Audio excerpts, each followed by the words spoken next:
हमारे साथ मौजूद हैं माहिर इमराज हड्डी professor lieutenant colonel Ibrahim Farooq Pasha साहब। वेलकम टू सुनो पाकिस्तान सर, कैसे हैं आप? जी वालेकुम अस्सलाम, मैं ठीक हूँ। डॉक्टर साहब, पहला तो बुनियादी सवाल यही है कि जी हड्डियों में दर्द या जोड़ों में दर्द सर्दियों में क्यों होता है? जी इसकी काफ़ी वजूहात हैं। एक तो ये है कि सर्दियों में दर्द जो सा है वो बीमारी की वजह से हो जाता है। कुछ ऐसी बीमारियां हैं ख़ास तौर पे जिस तरह गले की बीमारियां हैं या फेफड़ों की बीमारियां हैं, वो किसी भी इंसान के मदाफ़ती निज़ाम को तब्दील कर सकती हैं और उस तब्दीली की वजह से फिर जोड़ों की बीमारियां शुरू हो जाती हैं। फिर ये होती है कि सर्दियों में पट्टे खिंचाव का शिकार रहते हैं और खिंचाव की वजह से ब्लड सप्लाई कम हो जाती है, जोड़ों पे प्रेशर ज़्यादा हो जाता है और दर्दें ज़्यादा हो जाती हैं। फिर एक और वजह ये भी होती है कि सर्दियों में नर्व्स की सेंसिटिविटी ज़्यादा हो जाती है, तो जो भी दर्द हो रही होती है वो आपको गर्मियों के मुकाबले में सर्दियों में ज़्यादा महसूस होती है। बिल्कुल। और फिर होता है कि सर्दियों में बंदे की बहुत ज़्यादा एक्टिविटी नहीं होती, एक्सरसाइज भी नहीं होती और कुछ साइकोलॉजिकली मूड भी डिप्रेस हो जाता है, जिसकी वजह से दर्दें ज़्यादा होती हैं। अच्छा पाशा साहब, सर्दियों में ज़्यादातर जो चीज़ मैंने भी फील किया और अपने साथ जो लोग काम करते हैं उनको भी देखा कि वो कहते हैं गर्दन में बहुत स्ट्रेस हो जाती है, शोल्डर से बहुत स्ट्रेस हो जाती है, स्ट्रेट हम बैठते तो स्ट्रेट हैं लेकिन हमारे भी स्पाइन में फिर पेन होती है, तो इसकी क्या वजह है?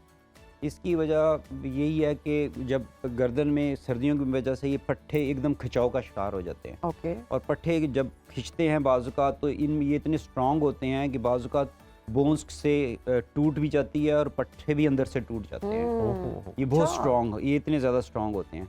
एकदम अगर वायलेंट कंट्रैक्शन हो जो कि किसी टेम्परेचर के बिल्कुल तब्दीली की वजह से हो सकती है, जैसे अगर आप नहा के निकलें और बाहर एकदम ठंडी हवा में आ जाएं तो एकदम नेक पर बल भी पड़ जाता है या कमर पर बल पड़ जाता है, तो ये खिंचाव का शिकार होता है। इसके लिए यही है कि आप अपना टेम्परेचर मेंटेन रखें।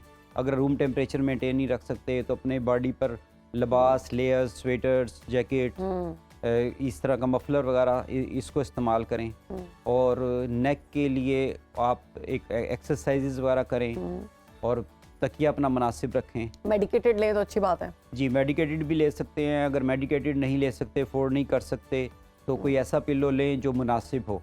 डॉक्टर साहब, हम देख रहे हैं कि ये आप लेके आए हैं कुछ चीज़ें, साथ स्केलेटन बना हुआ है, ये मेरे ख्याल से बैकबोन का ये सारा। जी। तो हम चाहते हैं कि हमारे व्यूवर्स को थोड़ा बताया जाए कि मूवमेंट कैसी रहती है कमर की, और पेन निकल जाए तो वो क्या सिचुएशन बनती है। नॉर्मली नेक की अगर हम बात करें तो अल्लाह ताला ने जो हमारी नेक बनाई है वो इस तरह बैकवर्ड टिल्ट की तरफ बनाई है। सही। अब प्रॉब्लम ये सदी में ये हुआ है कि हम जिस तरह मोबाइल हम यूज़ करते हैं, टैब यूज़ करते हैं, तो हम ये आगे की तरफ यूँ झुकना शुरू हो गए हैं। इसको काइफोसिस कहते हैं, इसलिए पेन शुरू हो। ये बहुत प्रॉब्लम इस वक्त, इसको टेक्सटिंग नेक सिंड्रोम भी कहते हैं, जो कि सिर्फ इस सदी में ये बीमारी आई है।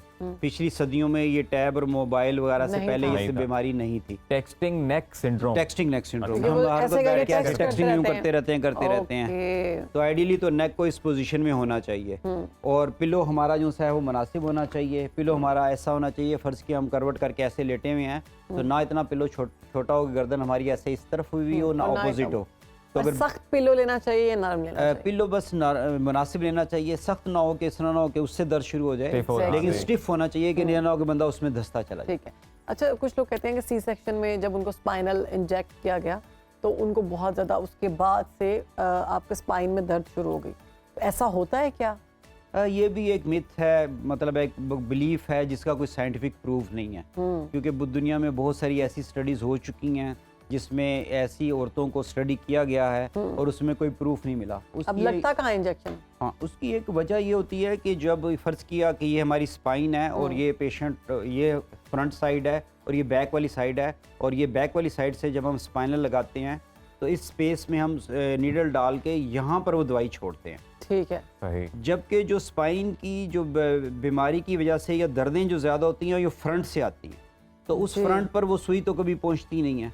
इसमें प्रोबेबली वजह यही होती है कि जब चाइल्ड बेयरिंग एज के बाद फ़ौरन 1-2 साल के बाद ख़वातीन को दर्द होना शुरू होती है, तो वो स्पाइन की जो दर्दों की ही वो उम्र होती है। ठीक है। तो उसमें वो हो सकती है, उसका उससे कोई ताल्लुक। डॉक्टर साहब, हमारे यहाँ पे एक और बड़ा रिवाज है कि हम लोग देसी इलाज बड़े कराते हैं, जाके मालिश करवा ली या इस तरह से जो करवाते हैं इलाज, और कई हमने वीडियोस भी देखी हैं कि जिसमें वो फ्लेक्सिबल करते हैं गर्दन के, वो जनाब मोड़ रहे हैं, टांग खींच रहे हैं, वो आजकल बड़ी सोशल मीडिया पे वीडियोस देख रहे हैं। देखा है कि स्पाइन की अगर आपको पेन हो रही है जोड़ में तो वो हथौड़े भी मार रहे होते हैं। हाँ, तो ये कितना खतरनाक है। ये इसमें यह है कि स्पाइन की जो हेल्थ है वो स्पाइन के मसल्स पे डिपेंड करती है और स्पाइन खुद पर डिपेंड करती है। ठीक है। इसका मतलब ये है कि अगर हमारी स्पाइन अच्छी होगी, जो कि अच्छा कैल्शियम, दूध या इस कैल्शियम की चीज़ें लेने, विटामिन डी की चीज़ें लेने की वजह से होगी, तो वो उसका स्ट्रक्चर स्ट्रांग होगा। ये एक एस्पेक्ट है।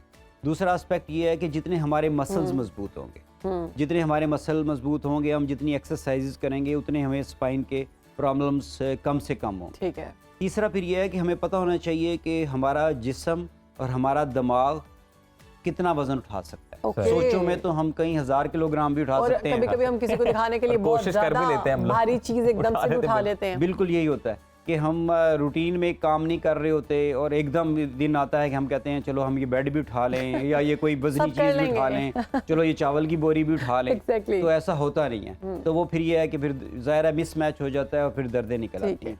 अच्छा, अभी क्योंकि हम सर्दियों में मोस्टली मैंने देखा है कि लोगों के ना लाइक नमाज पढ़ रहे हैं या फिर नीचे ज़मीन से उठ रहे हैं तो हड्डियों में से आवाज़ आ रही है या फिर लॉक लग जाता है आपके घुटने को। इसकी क्या वजह है? जो आवाज़ें आना है ना, वो खुद सिर्फ आवाज़ अगर आती है और उसमें दर्द नहीं होती तो वो इतनी एबनॉर्मल चीज़ नहीं है। क्योंकि नॉर्मल वो क्रेपिटस होते हैं सर्दियों को, जैसे जिस तरह मैंने बताया कि फट्टे खिंचे हुए होते हैं और जोड़ आपस में बहुत करीब आ जाते हैं। कहते हैं जो हाइट जिसकी लंबी होती है उसके आते हैं, इट्स नॉर्मल। हाँ जी, वो कड़ाके वो फिर वो निकलते हैं। लेकिन अगर इन कड़ाकों के साथ दर्द हो रही है, जिस तरह आप बता रहे हैं कि लॉक लग जाता है ख़ासतौर पे नी में, तो ये अगर आपकी मिडिल एज है या ओल्डर एज की तरफ है या इवन अगर आपको कभी चोट भी लगी हुई है तो जॉइंट के अंदर से कोई ख़राबी हो सकती है, जिसमें मेनिस्कस की ख़राबी है या कार्टिलेज की ख़राबी है, तो उसकी वजह से ही आ सकता है। इसका आसान पैरामीटर ये है कि अगर आपको जो काम करते हुए आपको दर्द होती है वो आप ना करें। अच्छा, अगर आपको तहियात में बैठते हुए दर्द हो रहा है तो कुछ अरसे के लिए आप कुर्सी पर बैठ के हाँ नमाज पढ़ लें, फिर जब आप ठीक हो जाएं तो फिर आप तहियात दोबारा में बैठ सकते हैं। या अगर आप देख रहे हैं कि कॉन्टीन्यूसली मैं तहियात में बैठता हूँ या बैठती हूँ और मुसलसल मुझे दर्द होता है तो फिर उसको छोड़ दें। बॉडी में शदीद डेफिशिएंसी हो जाती है, अक्सर प्रेगनेंसी और डिलीवरी के बाद नीचे बैठ के नमाज नहीं पढ़ी जाती, घुटनों में इतनी पेन होती है, लेग्स में इतनी पेन होती है कि आपको लगता है कि ये साथ ही नहीं दे रही। तो ऐसी सिचुएशन में क्या करना चाहिए? सबसे पहले तो अपनी जो डाइट अच्छी रखनी चाहिए। हम में से हर बंदे की रिक्वायरमेंट है कैल्शियम की, जो कि तकरीबन 800 से लेकर 1300 मिलीग्राम है, जो कि हम में से बहुत कम लोग जो उनसे उसको पूरा कर पाते हैं।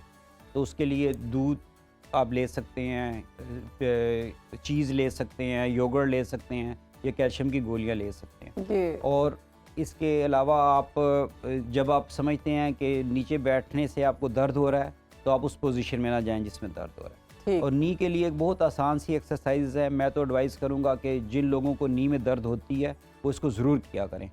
बहुत आसान एक्सरसाइज है। इस तरह सिंपल आप बैठे हुए हैं, आप दोनों टांगों को ऐसे सीधा कर लें सिंपली, और 15 सेकंड तक इसको बस होल्ड कर लें विदाउट एनीथिंग। हाँ, इस तरह करके होल्ड कर लें और फिर इसको नीचे कर लें। वैसे डॉक्टर साहब, हम चाहते हैं कि आप अपने हमारे व्यूअर्स को ये भी बताएं कि कोई ऐसी खुराक या ऐसी स्टैंडर्ड चीज़ें जिनका इस्तेमाल किया जाना चाहिए ताकि बचपन से ही सब स्ट्रॉन्ग रहें, और बिलखसूस बच्चों के लिए तो कैल्शियम बहुत ज़्यादा ज़रूरी है, ख़ास तौर पे ग्रोइंग एज, जो कि उनकी 10 ईयर्स से लेके 17 ईयर्स तक या 20 ये दरमियान में होती है। इस दौरान उनको कम से कम 1 गिलास या 2 गिलास मिल्क देने चाहिए। अगर आप मिल्क नहीं दे रहे, किसी वजह से मिल्क नहीं मिल रहा, तो उसका कैल्शियम का सप्लीमेंट तो जरूर देना चाहिए। बच्चों को कैल्शियम की तो बहुत ज़रूरत है। इसके अलावा ये एक बहुत अजीब सा बिलीफ है लोगों का कि जब हम बड़े हो जाते हैं तो हमें कैल्शियम की जरूरत नहीं रहती, जबकि हमें होती है। ये बहुत ही गलत बिलीफ है। लेकिन हम बड़े होकर तो टैबलेट्स भी ले लेते हैं कैल्शियम की। बच्चों को भी दे सकते हैं कैल्शियम की कमी? बच्चों को भी दे सकते हैं, बच्चों के सिरप्स भी आते हैं, बच्चों की टैबलेट्स भी वो होती हैं, पानी में आप डिसॉल्व करके बच्चों के मुंह के ऊपर वाइट निशानात पड़ जाते हैं और कहा यह जाता है कि ये कैल्शियम की कमी की वजह से है। तो ये नहीं, ऐसा नहीं है। वो स्किन स्पेशलिस्ट की होती है, वो वाइट से स्पॉट्स जो पड़ जाते हैं उसकी कैल्शियम की कमी की वजह से और वो उसके बाद कैल्शियम की मेडिसिन खिलाई जाती है और वो खत्म भी हो जाते हैं। ये तो स्किन स्पेशलिस्ट बता सकते हैं। वो तो बिलीव, मेरे ख्याल से आपका बिलीव काम कर रहा है। डॉक्टर साहब, मैंने देखा कई दफ़ा ये बड़ों में और बच्चों में सब में मैंने ये देखा है कम से कम ये वाली आदत, बैठ के पटाखे निकालते हैं, उंगलियों के भी, कई दफ़ा पाँव की उंगलियों के भी। तो ये कितना डेंजरस है या ये नॉर्मल है? नहीं, इसको नहीं निकालना चाहिए। नहीं निकालना चाहिए क्योंकि आप पटाखे निकालेंगे, पटाखा जब भी निकलता है तो जॉइंट सब लग्जेट होता है, फिर वो वापस आता है और लिगामेंट एक फिजियोलॉजिकल रेंज में स्ट्रेच हो जाते हैं। तो लिगामेंट तो वापस आ जाते हैं, लेकिन जॉइंट जब रगड़ के वापस आता है तो वो तंग कर सकता है। अच्छा, ये नेल्स पे कहते हैं, मेरे तो नेल पेंट लगा हुआ, कहते हैं अगर आपके नेल पे वाइट निशान आते हैं तो इट मीन्स कि आपके अंदर बहुत कैल्शियम की कमी है। तो ये मिथ है या सच है? वैसे मेरे तो नहीं है। हाँ। वैसे मेरा ख्याल है ये मिथ ही है, इसमें कोई ऐसी नहीं है, या कम से कम मैंने आज तक भी अच्छा, ऐसी जो कोई जितने भी मिथ्स है ना, प्रोफेसर जितने भी आते हैं किसी भी बीमारी से रिलेटेड से पूछती हूँ, वो हैरान हो जाते हैं कि ये कहाँ से आते हैं, जबकि ये है। लेकिन ये काम कर रही होती है मेरे। हाँ, ये काम इसके कर जो रहे होते तोड़ के हैं। बताए जा रहे होते हैं ना, वो रियल लाइफ में काम ये कर रहे वाइट वाले तो मैंने खुद देखे हैं। अच्छा नहीं, इसका नहीं मुझे पता। ठीक है जी, हैं। डॉक्टर जबरदस्त, साहब थैंक यू बहुत सो मच। शुक्रिया सर आपके वक्त का, सुनो पाकिस्तान को आपने वक्त दिया।